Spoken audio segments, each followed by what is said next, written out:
Et de retour en direct déjà avec Hugo Dean, bonjour. Bonjour. Alors vous êtes cofondateur CEO de Naox Technology, c'est ça? C'est bien voilà, ça. un profil Ça se lit Naox. Ça veut dire cerveau pardon. vietnamien, c'est pas grave. C'est vrai, Naox, c'est bon? Naox, Parfait. ok. Et ben, super, vous avez un profil d'ingénieur, vous avez fait Polytechnique, voilà, enfin notamment. Bonjour Laurent Lévy.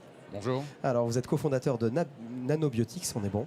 Et vous avez fait une thèse physique sur les nanotech, enfin en nanotech, c'est ça? C'est tout à fait ça. Bon, bienvenue en tout cas ici dans notre feu de camp. Hugo, première question.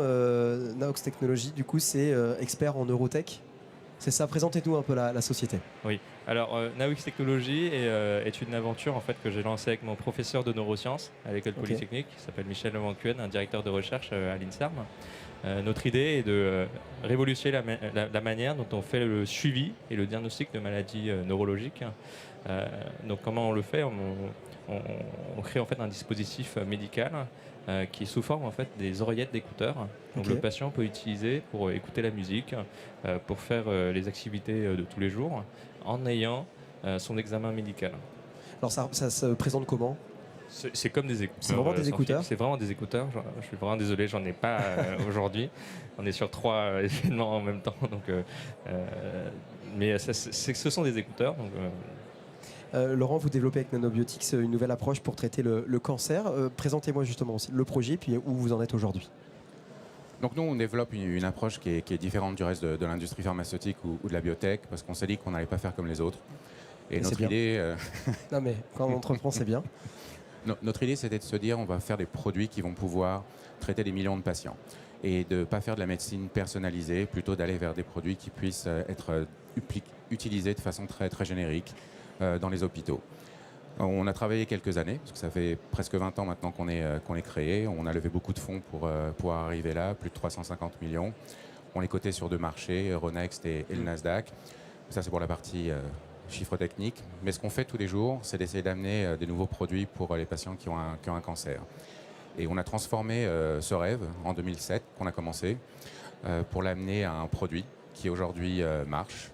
On a déjà une première application qui a été approuvée sur le cancer du sarcome des tissus mous en Europe. Et on a un programme qui couvre 14 indications différentes à travers le monde. Quels sont les bénéfices, alors l'un comme l'autre, hein, de vos produits? Laurent, avec vous d'abord. Il y a deux pendants dans nos produits. Il y a à peu près 60% des patients qui reçoivent de la radiothérapie, les patients qui ont un cancer. Nous, on a pris un produit qu'on injecte, des nanoparticules, qui vont aller directement dans la tumeur, que l'on met dedans. Et après, le patient va recevoir un traitement qui est tout ce qu'il y a de plus classique. Et ces particules, elles ont été designées pour absorber l'énergie de la radiothérapie et délivrer à l'intérieur une quantité de dommages plus importante. Donc avec une seule action supplémentaire par rapport à un standard de soins qui existe, on arrive à démultiplier l'effet de la radiothérapie ou d'en réduire les effets toxiques. Hugo, les bénéfices donc, des écouteurs, c'est quoi? C'est la prévention? Oui, alors on a pris la décision en fait, d'aller sur des applications très santé et on a décidé surtout d'aller sur une maladie qui est l'épilepsie qui touche 600 000 personnes en France, 60 millions dans le monde. Et l'idée en fait, c'est qu'on a observé que dans 99% des cas, les médecins aujourd'hui, les neurologues, n'ont jamais vu de manifestation épileptique sur un examen de clinique en fait, hein.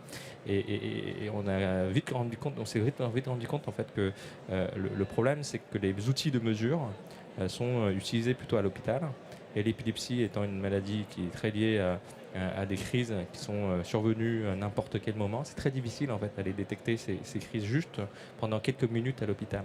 Donc le bénéfice principal, c'est de pouvoir sortir de l'hôpital, c'est de faire de la médecine 4P, donc prédictif, préventif, participatif. Et je sais que tu n'es pas d'accord avec moi, mais la médecine personnalisée aussi. Donc c'est vraiment l'objectif de Naox. On en parlera effectivement après. Vous avez tous les deux un point commun, c'est que vos produits sont uniques au monde. Alors, avant Laurent, est-ce que effectivement le produit il existait déjà? En tout cas, le procédé existait déjà, mais vous étiez les premiers à le faire en France, en tout cas? Alors c'est un produit en fait, c'est un sujet qui a été étudié depuis des années 70. Hein, c'est comme la science, pour révolutionner la science, la médecine surtout, il y a des étapes. Donc depuis des années 70, on sait déjà faire de l'électroencéphalogramme dans l'oreille, mais avec des outils qui sont très complexes. Aujourd'hui, on s'est retrouvé à un moment où la technologie a beaucoup été poussée, modernisée, et on est capable avec de très simples outils électroniques, hein, aller chercher ce signal. C'est très simple pour nous, hein, parce qu'on est les seuls au monde à avoir réussi, pour l'instant, à miniaturiser un tel système avec des performances qui sont assez élevées, parce qu'on a on vise en fait un grade médical, et on aura une certification d'ici à la fin de l'année. Et par le passage, on va avoir une pré-série, une pré-industrialisation de 200 pièces qui est prévue à la fin d'année. C'était ma question suivante, c'était où vous en étiez, effectivement. Donc il y a 200 pièces dans un premier temps. Donc on lance cette première série en fait pour les bêta-testeurs. Hein. Donc on va les envoyer à des médecins, des neurologues pour les premiers tests sur essais cliniques sur patients. Et on prouve aussi entre-temps les bénéfices médico-économiques d'un tel outil. C'est un produit unique au monde, Laurent, que vous développez. Comment aller plus loin? Comment le proposer à encore plus de personnes? Quelles sont les étapes pour vous à suivre? Évidemment, on a développé ces produits les premiers. On a la première entreprise dans le monde qui développe ça et la première à avoir montré que ça marche chez les patients et que ça peut apporter un bénéfice. Maintenant, notre objectif en tant que société, c'est de pouvoir amener ce produit à des millions de patients à travers le monde pour essayer de les soigner le plus rapidement possible. Mais il y a encore beaucoup de boulot pour arriver là. Vous êtes médecin ni l'un ni l'autre. Pourquoi vous avez choisi ce secteur? Parce que c'est fun. Parce que je pense qu'on apporte de l'innovation là où on met des interfaces. J'ai une formation plutôt de physique, un peu de chimie et de biologie aussi, mais essentiellement de la physique. Et après les nanotechnologies, et plutôt que d'aller vers de la nanoélectronique, ce qui était à l'époque une voie évidente, je vais plutôt essayer d'appliquer cette science émergente à une science existante qui était la biologie. Et là, on découvre tout un tas de choses, ce qui permet de créer des pans entiers d'innovation. Et aussi, parce que ça c'est moi, j'ai envie d'avoir un impact dans l'humanité et pas de travailler juste pour faire des produits. Sur cette même question, pourquoi le domaine de la santé? C'est fun, comme disait Laurent? Alors c'est un peu plus personnel en fait, le domaine de la santé, parce qu'en fait j'ai de la famille, j'ai des proches en fait qui ont souffert de maladies neurologiques. Et donc naturellement, en fait en tant que proche de patient, tu peux avoir, tu vis vraiment le quotidien et tu comprends à quel point ces maladies sont dégradants en fait, hein, pour l'humain.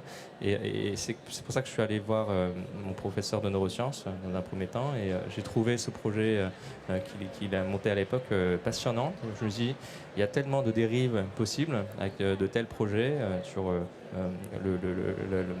la mesure du cerveau. Hein. Donc si c'était pas moi en fait qui venait et qui amène en fait ce produit sur un marché de santé, d'autres personnes peuvent avoir la tentation d'aller sur autre chose, sur des projets de surveillance plus complexes. Alors vous parliez, Hugo, tout à l'heure de médecine personnalisée, mesure personnalisée. Laurent, du coup, par rapport à ce que disait Hugo, plutôt mesure personnalisée pour vous? Enfin, je ne suis pas contre du tout ce que disait Hugo, je suis même plutôt pour, quoi.